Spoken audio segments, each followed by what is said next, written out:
नमस्कार दोस्तों, स्वागत है आप सभी का फिर से एक बार एक नई और ख़ास वीडियो में। तो दोस्तों, आज का यह वीडियो बहुत ही महत्वपूर्ण रहने वाला है, क्योंकि दोस्तों आज हम मशीनिस्ट सेकेंड ईयर वालों के लिए यह वीडियो ख़ास तौर पर बना रहे हैं।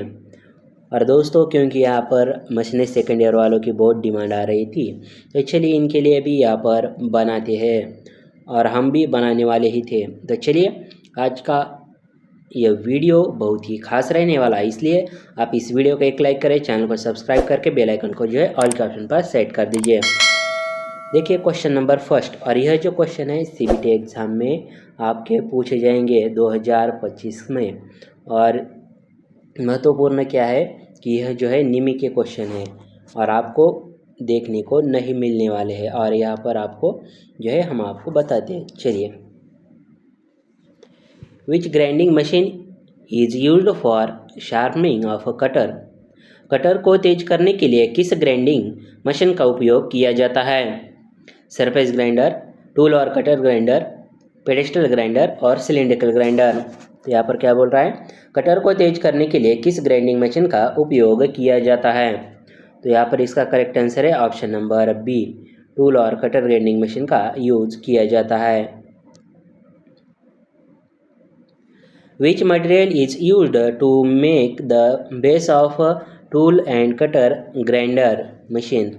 औजार और कटर ग्राइंडर मशीन का आधार बनाने के लिए किस सामग्री का यहाँ पर उपयोग किया जाता है?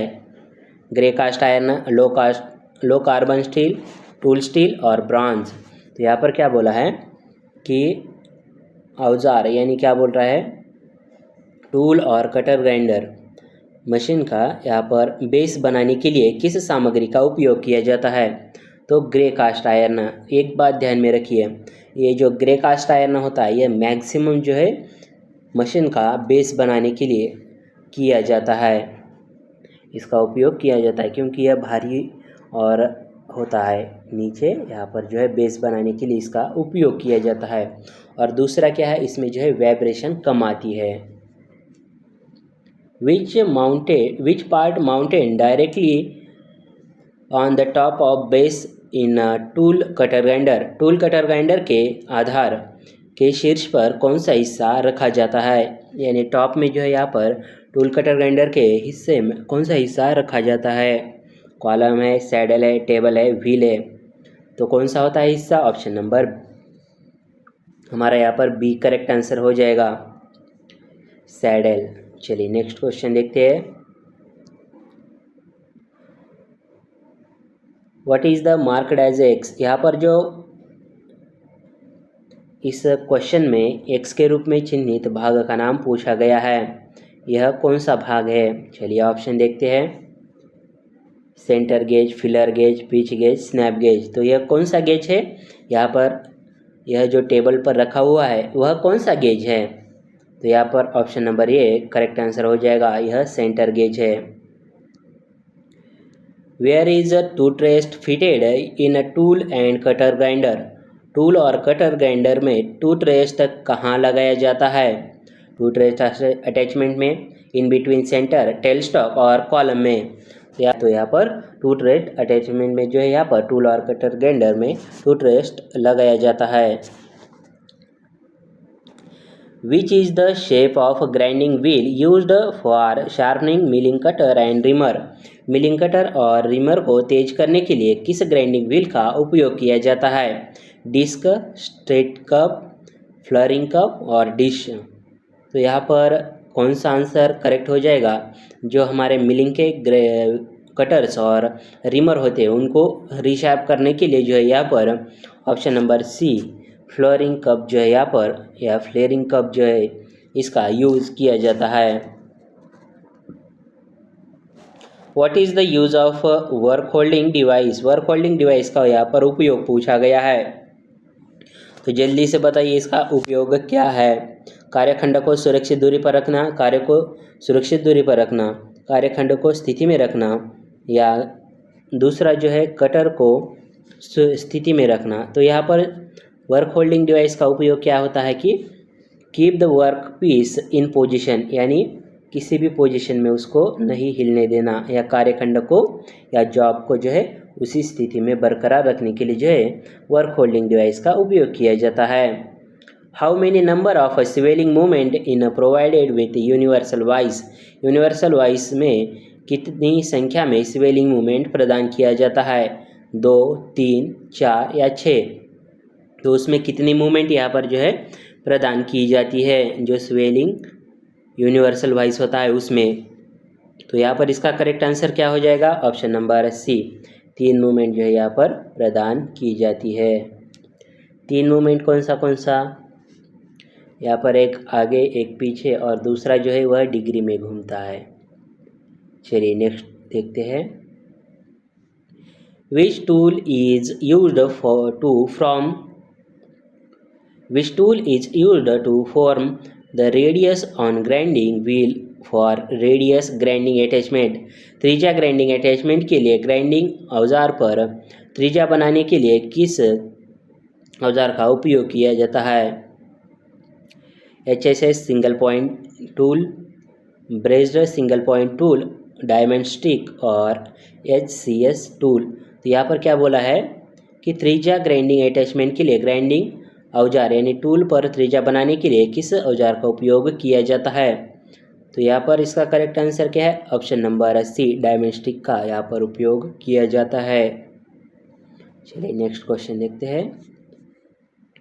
What is the use of mandrill, mandrill का उपयोग कहाँ किया जाता है या मैंड्रिल का उपयोग क्या है, ग्राइंडिंग व्हील को गाइड करने के लिए, खोखला कटर धारण करने के लिए, व्हील हेड को सपोर्ट करने के लिए, टेबल को गाइड करने के लिए। तो यहाँ पर इसका करेक्ट आंसर क्या, option number B, for hold the hollow cutter, यानी खोखला कटर को जो है यहाँ पर पकड़ने के लिए, होल्ड करने के लिए जो है यहाँ पर मैंड्रिल का उपयोग करते हैं। What is the angular setting limit of an angular sine vise used in tool and cutter grinder? Tool और कटर ग्राइंडर में उपयोग किए जाने वाले कोणीय वाइस की सेटिंग सीमा क्या है, यानी कितना, अप टू कितना डिग्री तक जो है यहाँ पर होता है, यानी अप टू कितना डिग्री। तो यहाँ पर देखिए इसका कितना डिग्री जो है वाइस की कोणीय सेटिंग सीमा है, यानी उसकी वहाँ तक जो है सेटिंग की सीमा होती है, उसके आगे नहीं है। तो यहाँ पर इसका करेक्ट आंसर क्या है, option number B, up to 55 degree जो है इसकी कोणीय सेटिंग की जो है सीमा है। Which attachment is used for grinding face mill up to 400 mm व्यास तक। फेस मिल ग्राइंडिंग करने के लिए किस अटैचमेंट का उपयोग किया जाता है, universal vice, motor drive, face mill grinding attachment या कोणीय साइन वाइस। तो यहाँ पर देखिए 400 mm व्यास के फेस मिल ग्राइंड करने के लिए किस अटैचमेंट का उपयोग किया जाता है, तो यहाँ पर फेस मिल ग्राइंडिंग अटैचमेंट का यूज़ किया जाता है, option number C correct answer हो जाएगा। What is the use of a radius wheel grinding attachment tool and cutter grinder? Tool और कटर ग्राइंडर में त्रिज्या व्हील टर्निंग अटैचमेंट का उपयोग क्या है। देखिए यहाँ पर 25 mm तक वांछित त्रिज्या के लिए व्हील ट्रेस कार्यखंड को किसी भी आवश्यक आकार में खराद करने, 12 mm तक त्रिज्या के कार्यखंड के खराद करने, और ऑप्शन नंबर डी क्या है, व्हील को किसी भी वांछित आकार में ड्रेस करने। तो यहाँ पर इसका जो करेक्ट आंसर है वह क्या है, ऑप्शन नंबर ये, dress the wheel to the require radius up to 25 mm, 25 mm तक वांछित त्रिज्या के लिए व्हील ड्रेस। चलिए ऑप्शन नंबर ए यहाँ पर करेक्ट आंसर हो जाएगा। Wheel grinding machine is used for resharpening of single point tools, chisel, punches and drill. Single point tool, छन्नी, पंच, ड्रिल को फिर से तेज करने के लिए किस ग्राइंडिंग मशीन का उपयोग किया जाता है, सरफेस ग्राइंडर का, एकल उद्देश्य टूल कटर ग्राइंडर का, सिलेंड्रिकल ग्राइंडर का, और universal tool and cutter grinder का। तो यहाँ पर क्या बोल रहा है, जो सिंगल पॉइंट टूल्स होते हैं, छन्नी होती है, पंचेस होते हैं, ड्रिल होते हैं, उनको तेज करने के लिए किस ग्राइंडिंग मशीन का उपयोग किया जाता है, तो option number B, single purpose cutter tool grinder का जो है यहाँ पर उपयोग किया जाता है। चलिए क्वेश्चन नंबर 15 देखते हैं यहाँ पर। What is the maximum swelling angle of wheel head on the tool and cutter grinder machine. Tool और कटर ग्राइंडर मशीन पर व्हील हेड का अधिकतम स्वेलिंग कोण कितना होता है? 360 डिग्री, 120 डिग्री, 90 डिग्री, 47 डिग्री।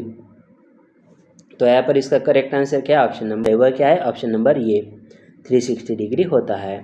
तो दोस्तों आज का यह वीडियो आपको कैसा लगा हमें कमेंट में एक बार ज़रूर बताइए। यह वीडियो अपने दोस्तों के साथ ज़रूर शेयर कीजिए। तो चलिए मिलते हैं नेक्स्ट वीडियो में, तब तक के लिए जय हिंद जय भारत।